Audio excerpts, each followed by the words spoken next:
చిట్టి చిలకమ్మ, చిన్ని చిలకమ్మ, అమ్మ కొట్టిందా, తోటలోకి వెళ్ళావా, పండు తెచ్చావా, బాబాయికి ఇచ్చావా, గూట్లో పెట్టావా, గుట్టు కొనిందావా. అందరికీ నమస్కారం అండి. ఇక్కడ మనం ఈరోజు బల్లా సరస్వతి గారు తోటి ఉన్నాము. తను దేనికి ఫేమస్ అంటే చిట్టి చిలకమ్మ అని మనం ఏళ్ళ ముందు చిన్నప్పటి నుంచి వింటూ పెరిగిన ఆ పద్యం అనొచ్చు, గేయం అనొచ్చు, ఏదైనా అనొచ్చు, దాన్ని రచించిన వారు, రాసిన వారు బల్లా సరస్వతి గారు. వారు ఎన్నో ఇయర్స్ టీచర్గా కూడా వర్క్ చేశారు.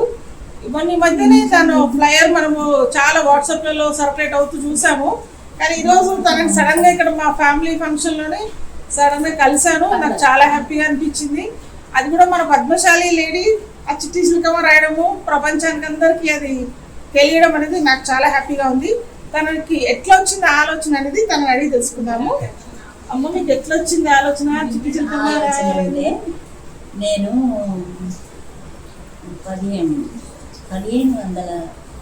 1950లో 7th క్లాస్ పాస్ అయింది. 58లో నా పెళ్ళయింది. కస్తూరు బల్లా సోమయ్య గారితో జరిగింది. అయితే అప్పుడు మాకు పనులు ఏం చేయకుండే, మొత్తం పని చేసేది, నేత పని చేసేది. ఎంత వయసు ఉంది మీకు అప్పుడు? అప్పుడు నాకు దాదాపు 14 సంవత్సరాలు ఉంటాయి. 14 ఏళ్ళు. 7th పాస్ అయినా. 7th పాస్ అయిన తర్వాత పెళ్ళి అయింది 1958లో. అయితే మాకు పెళ్ళి అయింది. మా వారేమో 10th చదివింది. ఇద్దరం పెళ్ళి అయింది. వారేమో మగం చేసేది, నేత పని చేసేది. ఏదైనా ఉద్యోగం సంపాదించుకోవచ్చు అన్న ఉద్దేశంతో ఉండేది. అయితే దొరికే ఉద్యోగాలు అప్పుడే మనకి స్వతంత్రం వచ్చింది. స్వతంత్రం వస్తే గాంధీ మహాత్మా గారు మరి బేసిక్ ట్రైనింగ్ అని ప్రతి ఊరికి కనీసంగా ఈ అభిజ్ఞాన నిర్మూలన గురించి సింగిల్ టీచర్ ఏర్పాటు చేసి విద్య బోధించాలని అనుకుని బేసిక్ ట్రైనింగ్ అని ట్రైనింగ్ ఇస్తుంది చాలా మందికి. అందులో మేము కూడా ఏమనుకున్నాం కదా, మనకు కూడా పోతే బాగుంటుంది కదా ఈ ట్రైనింగ్కి, టీచర్ జాబ్ వస్తుంది అని చెప్పి అనుకుని నేను మా వారు ఇద్దరం ట్రైనింగ్ పోయింది. 2 సంవత్సరాలు ట్రైనింగ్ అయింది. ఏది 1960 నుండి 62 దాకా ట్రైనింగ్ చేసింది. ట్రైనింగ్ ఇప్పుడు 1962 సెప్టెంబరు 17 నాకు అపాయింట్మెంట్ ఇచ్చింది. అంటే 1962 జూన్లో నేను పాస్ అయినా బేసిక్ ట్రైనింగ్. 62లోనే నాకు జాబ్ వచ్చింది.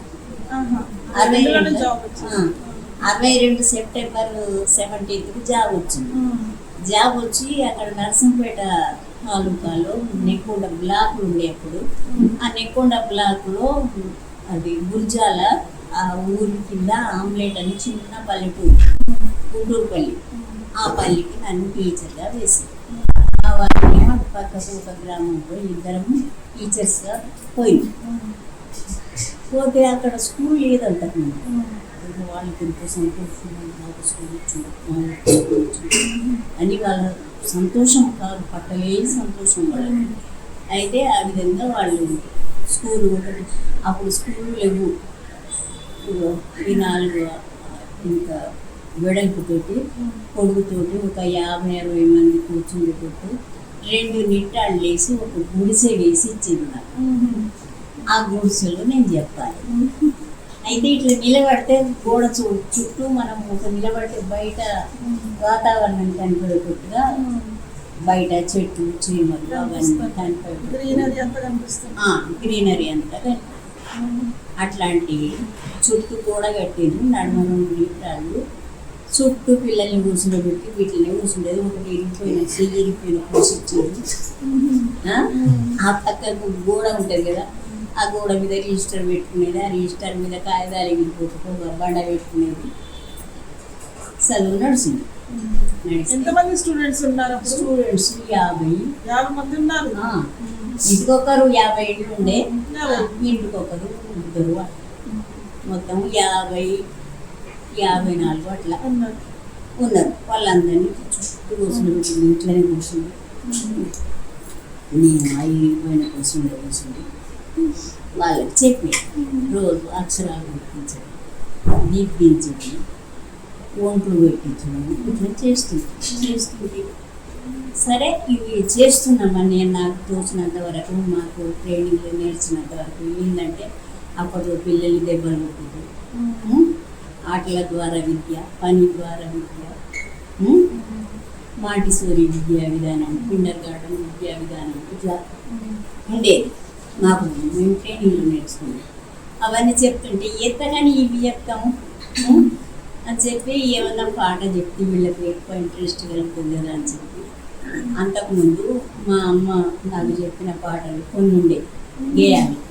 ఏంటి అప్పుడు మా అమ్మ చెప్పింది, చిన్న చెంబులో నచ్చికాయ ఉడకము, అల్లము, బెల్లము, అరటికము, తేనెలో మాగిన పుయ్యమ్మ పండు, అమ్మలో నాకింత బువ్వబెట్టు,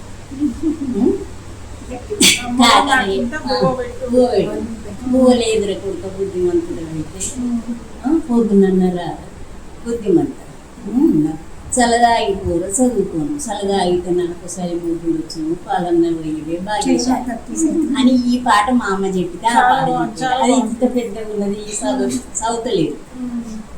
ఇంకొకటి కాకర ఏటికి ఉడకం చేకొని కొమ్మని చెట్టుకు పోయేవే కాకర పువ్వులు పూసి నిమ్మకాయలు కాస్తాయి.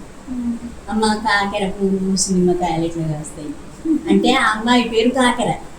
కాకర అయితే కాకర నల్ల ఇళ్ళలేవు కదా, ఏటికి నీళ్ళు తీసి కాకర ఏడికి ఉడకని చేకొని ఓ కొమ్మ నిమ్మ చెట్టుకు పోయేవే కాకర పువ్వులు పూసి నిమ్మకాయలు కాసు అంటే కాకర పువ్వులు పూసి నిమ్మకాయలు కాసు, అది కవి చమత్కారం అంట. అట్లా చెప్తుంటే ఇంకా కొన్ని చిన్న కృష్ణ, ముందు కృష్ణ, మోహనకారాన్ని, ఊరలు గానం, రోజులు బాగా మళ్ళీ వేగమ రావే, గొల్ల బావలంతా కూడి చల్లమ్మగా దారిలో చిన్న కృష్ణుడు నాట్యం చేయమని అట్లా ఇటువంటి కొంచెం చెప్పేది. అయితే వాటికి ఇంతకంటే ఇంకా మంచిగా చెప్తే బాగుంది కదా అనే ఆలోచన వచ్చింది. అయితే చుట్టుపక్కల జామ చెట్లు, మరి సీతాఫలాల చెట్లు, నిమ్మ చెట్లు, అట్లా కొన్ని చెట్లు ఉన్నాయి.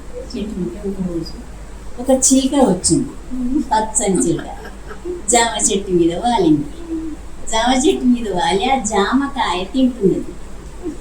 ఎవరో ఒక పిల్లవాడు చూసి అబ్బో అని పట్టుకుంటే పిల్లలంతా పోయి ఎంత సంతోషపడుతుంటారు. వాటిని చూసి సంతోషపడుతుంటే నాకు అనిపించింది, చీకని చూస్తే పిల్లలకి ఇంత సంతోషమైంది, దీని గురించి ఒక పాట రాస్తే వాళ్ళకి ఇంకా సంతోషమైందని చెప్పి అప్పట్లో అనుకొని చిట్టి చిలకమ్మ, చిన్ని చిలకమ్మ, అమ్మ కొట్టిందా, తోటలో వెళ్ళావా, పండు తెచ్చావా, బాబాయికి ఇచ్చావా, గూట్లో పెట్టావా, గుట్టు కొనింగావా అని చెప్పిన.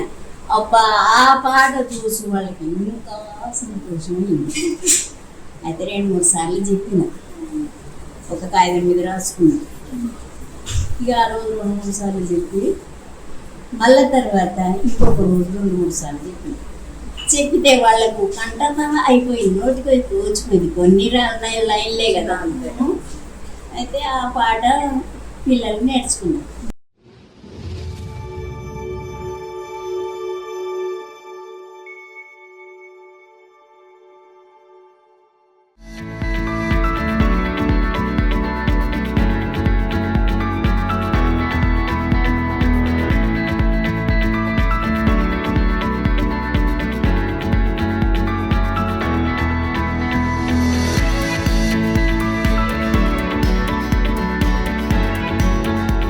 This is Srivadan from Narayanite, Singapore City Campus, Anojigooda, Hyderabad.